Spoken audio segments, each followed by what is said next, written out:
assentado sobre o dilúvio.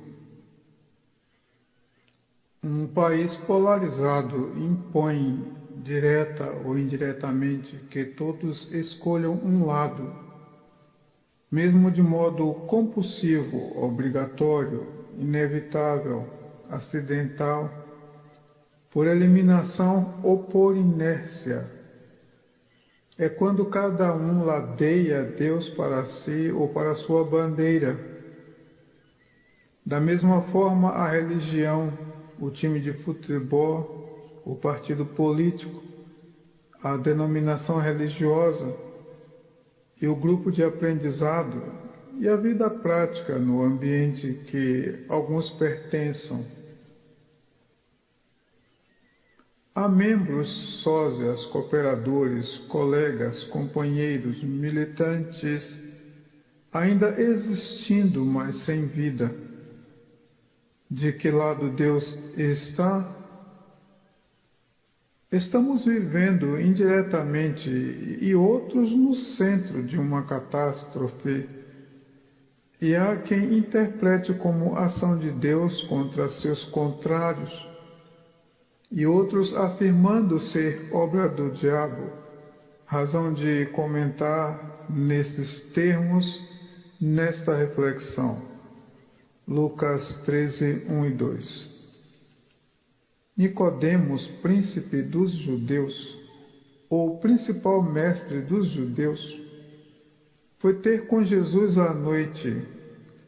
Seu objetivo era ter a certeza de que Jesus era o Messias, o Filho de Deus, e o caminho para a salvação e a vida eterna. Redentor prometido desde a fundação do mundo. Ao saudar a Jesus, dizendo: Mestre, bem sabemos que tu és mestre vindo de Deus, porque ninguém pode fazer os sinais que tu fazes se Deus não for com ele. Jesus Cristo lhe respondeu: na verdade te digo que aquele que não nascer da água e do Espírito não pode ver o reino de Deus. Não te maravilhas de ter dito: necessário vos é nascer de novo. O vento assopra onde quer e ouves a sua voz, mas não sabes de onde vem nem para onde vai. Assim é todo aquele que é nascido do Espírito. Importa nascer de novo, ser novo, nova criatura, ser homem interior, crescer de dentro para fora, porque a boca fala do que transborda o coração, e do coração procedem as saídas da vida. João 3, 1 a 8. O que significa existir e viver? Existir, haver e viver é ser notado, conhecido, reconhecido, nominado, sendo visível ou invisível, concreto ou gasoso, volátil ou tátil, por causa do expresso maravilhoso do existir. O homem se conforma com a existência apenas, e alguns não sentem fome e sede de vida. Aos que apenas existem, sem os frutos do Espírito e da vida, que são caridade, gozo, paz, longanimidade, benignidade, bondade, fé, mansidão, temperança. Contra estas coisas não há lei. Desses se diz: ainda que esteja morto, viverá. Também há os que tenham nome de que estão vivos, mas estão mortos. porque vivem mais intensamente as obras da carne, com prazer e conformação com elas, as quais são prostituição, inveja, lascívia, idolatria, feitiçaria, inimizades, porfias, emulações, iras, pelejas, dissensões, heresias, invejas, homicídios, bebedices, glutonarias e coisas semelhantes a estas, acerca das quais vos declaro, como já antes vos disse, que os que cometem tais coisas não herdarão o reino de Deus. Gálatas 5, 19 a 23. Quando o homem se sente salvo, está escrito: examinais as Escrituras, porque cuidais ter nelas a vida eterna. Continuar vivendo até com o mínimo necessário na terra. Encontrar solução ou resolução que lhe garanta não morrer. Não deixar este mundo aqui. Prolongar a sua existência uma eternidade. Mas as palavras do nosso Senhor Jesus Cristo nos advertem: mas não quereis vir a mim para terdes vida. Não quereis a vida verdadeira, e não crês nela. Não entendes que é melhor o fim das coisas do que o início delas, e que melhor é a casa onde há luto do que a casa onde há festas. E por causa disto nasceu o outro evangelho, do interesse, da ambição, do sacrifício e da negociata, ficando por lembrar do antigamente, quando a pregação principal era a salvação da alma. Hoje salvam-se tudo quanto é secular, famoso, grande, lucrativo, mas pouco se aprende sobre a salvação da alma. Esqueceram da alma. Mas está escrito: porque pela graça sois salvos, por meio da fé, e isto não vem de vós, é dom de Deus, não vem das obras para que ninguém se glorie. Efésios 2, 8 e 9.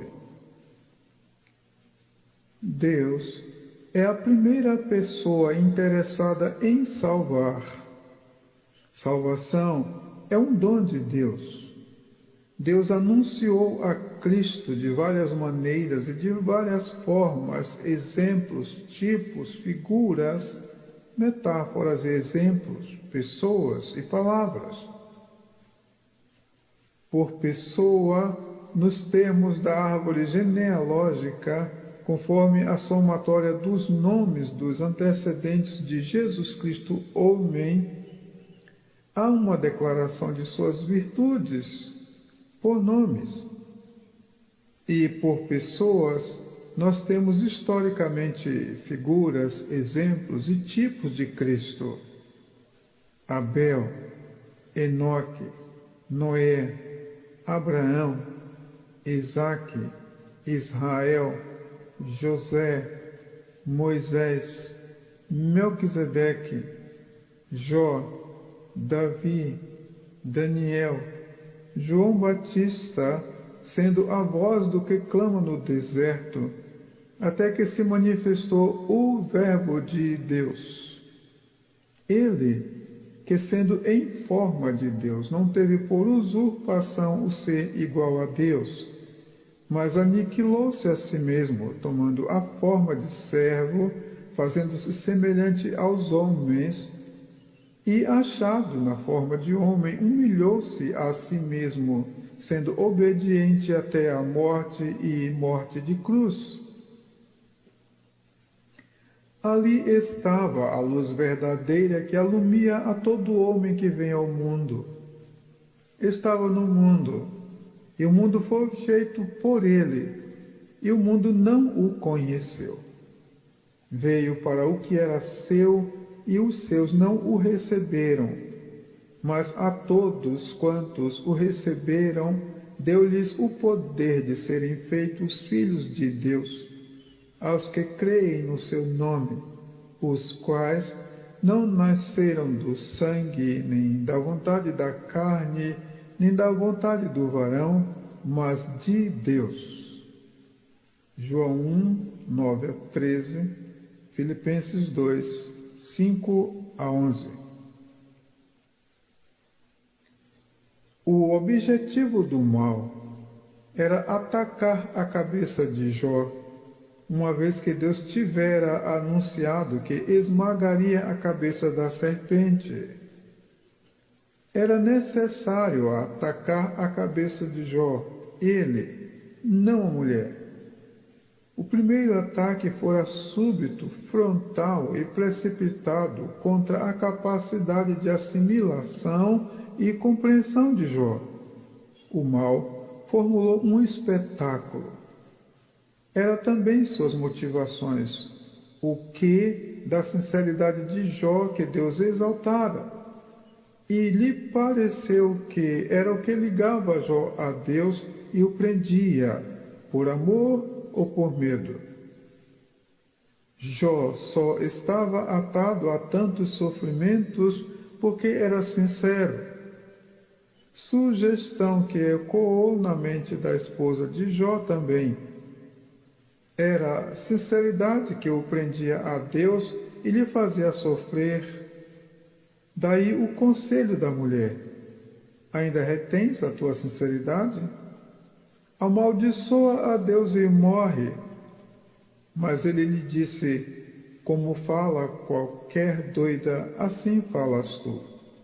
Recebemos de Deus o bem, e não receberíamos o mal. Em tudo isto não pecou Jó com os seus lábios. Jó 29, 10. Lembrar que, sendo uma só carne, Jó é a cabeça e a esposa o corpo, o homem, cabeça, razão, decisão, caminho, saída, mulher, universo emocional, sensível e sofredor. A mulher de Jó também perdeu todos os seus filhos em um só dia, em poucos minutos, e depois não pôde ficar mais junto com seu marido nem perto dele, por causa do sofrimento, da aparência, da fé incompreensível, do seu bafo e do mau cheiro. Ela sofreu muito também na condição de corpo e centro das emoções. Quanto à continuação dos sofrimentos de Jó, ele queria consolar a seus amigos, ensiná-los, preveni-los, dar testemunho diante deles, dizer que Deus tivera todos os motivos para lhe matar, mesmo que Jó se declarasse justo. Verdade que Jó não se atrevia a tomar para si, porque disse: se eu justo me disser, a minha boca me condenará, testificará contra mim. Jó 9, 20.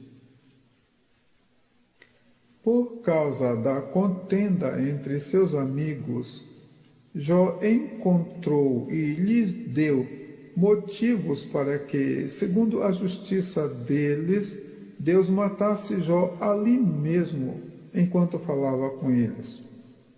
Palavras fortes e graves de um homem aflito. Depois de Jó ter amaldiçoado tudo em volta de si, o suficiente para Deus matá-lo, caso os sofrimentos fossem por causa de algum pecado, Jó mudou a argumentação e chegou a falar numa linguagem bem simples para que eles compreendessem que era impossível um homem sozinho e separado de Deus suportar todo aquele sofrimento sem murmurar, sem blasfemar e voltar-se contra Deus. Está em mim a minha força? Perguntou Jó.